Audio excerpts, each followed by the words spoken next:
Coach Saban back to New Orleans for the college football playoff semifinal of the All-State Sugar Bowl. Coach, would you like a brief opening statement? Yeah, well, certainly we're pleased and happy to have the opportunity to be here, but first of all, I'd like to wish everyone a happy holiday. We certainly had a great holiday. I think when you have little ones like our granddaughter, it makes Christmas really something special. So, but this is a great opportunity for us to be in the college football playoff for the fourth year in a row. Special thanks to the All-State Sugar Bowl, all the people that are associated with the Sugar Bowl, the city of New Orleans. The hospitality here has always been outstanding for the players, and also like to thank CEO Paul Houlihan and All-State for their support of college football. I'm kind of proud of the fact that we're going to have 25 guys that have their degree playing in this game, and I think that brings the total to 126 that we've had in the last 5 years that players have been able to play in playoff games or bowl games with their degree. So that makes us very proud, because that is what we try to accomplish for our players, to be able to develop a career off the field and on the field, and that's certainly something that's going to benefit the quality of their life. I think when you get an opportunity like this, which is a really special opportunity to play against a great team like Clemson or any team that's in the playoffs at this point, players obviously have to expect it to be a very difficult game. Most of these games are like dogfights, so you got to be able to overcome adversity, and everybody's got to take ownership to do their job, and it comes down to what do you want to accomplish, and what are you willing to do it. Just like anything in life, I think you make a goal, you have a goal, you understand there's a process of things that you have to do to accomplish the goal, and you have to have the discipline to execute it every day. And that's not necessarily a feeling, it's a choice that you choose to be persistent at the things that are going to help you be successful, and you resist the things that are not going to help you be successful. And to this point, relative to the preparation we've had, I've been really pleased with the coaches and the players, and how they've kind of gone about that. So hopefully we'll get started down here and be able to pick up where we left off, and get ourselves ready to play an outstanding game against an outstanding team. Questions for Coach? Nick, it's been a difficult journey to get back to the playoff. How proud are you of the way this team has persevered? Well, I think that one of the statements that I made last year after we didn't succeed in the championship game is don't waste the failing, which means learn from the things that you did or didn't do. And I didn't think we finished very well. We didn't finish very well in the game, lost the game at the end of the game, and I think your identity as a team starts with how you finish.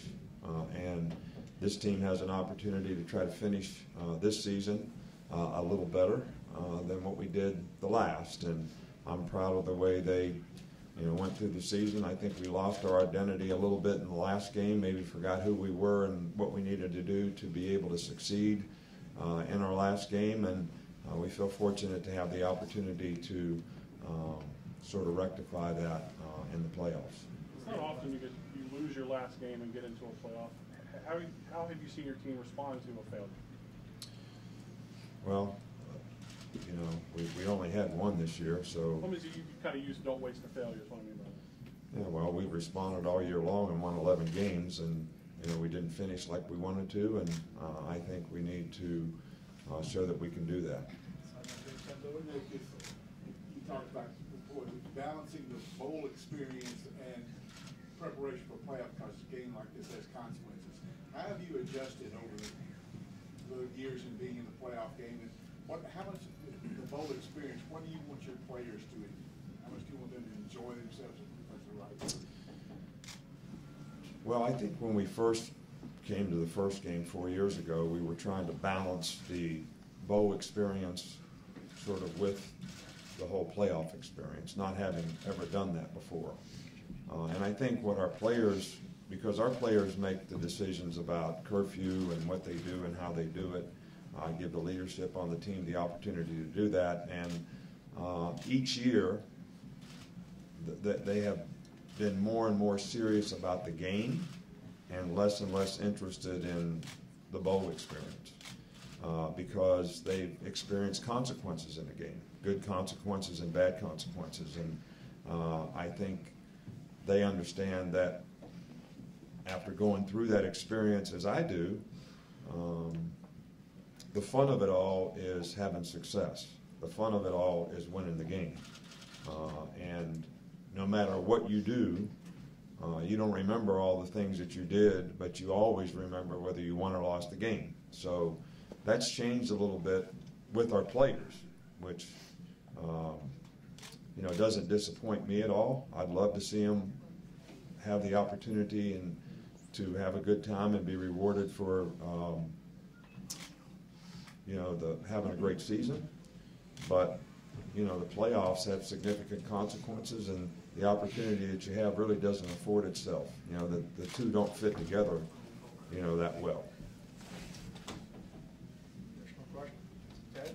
Nick, is everybody, do you have any, are you 100% here, either injuries or suspensions or anything like that? We don't have any suspensions, but I think everybody's aware of the injuries that we have. Dylan Moses was injured in practice, the third practice that we had, and he won't be able to participate in this game.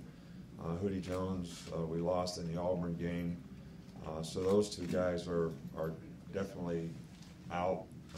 Sean Dion Hamilton is out. So, but we do have, Mac Wilson and a couple outside linebackers, Christian Jones and Terrell Lewis, that have been able to practice and come back and play. So we've had a significant number of injuries on defense. Some of the guys are back, and we lost some other guys. How much better have Christian, Terrell, and Matt looked in the preparation for the Auburn game?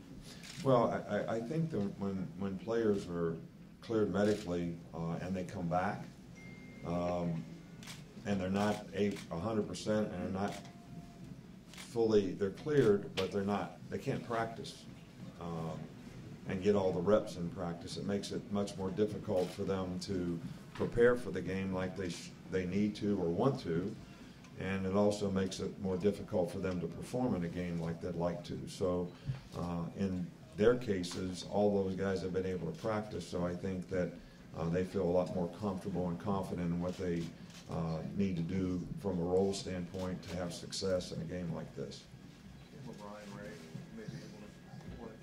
He has practiced. Nick, Martin Burns has a reputation as a great recruiter. Would you talk about him as a running backs coach, the success you had?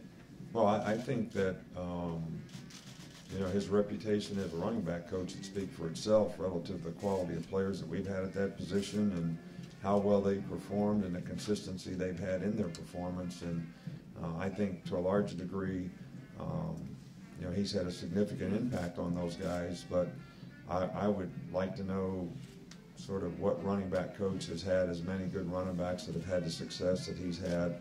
If you look at the lineage of players that we've had in the last 10, 11 years, pretty good group, performed at a high level, and he did a really good job with them.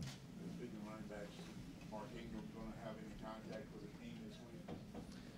I haven't talked to Mark yet, but he always comes around. So I'm looking forward to seeing him. Trent Richardson was there yesterday, so the one thing that I feel most proud of is how all the great players that we've had, and we've had a significant number of great players, and they've all contributed and are the reason for the success that we've had here at Alabama. But the fact that they all want to come back and be a part of the team really makes me feel good about the program, how the program helps players be more successful in life, and really makes me proud of what they've been able to accomplish beyond Alabama and their career at Alabama because of the kind of people they are. But just great to have them all back, and we always welcome Mark back. He's got a great spirit, great character, and he and I do a scholarship together. I mean, he wants to give back to the university every way that he can. So he's about as fine as ambassador as you can have for an organization as anybody could ever ask for. Thank you very much. All right, thank you. Make us Patrick will be available.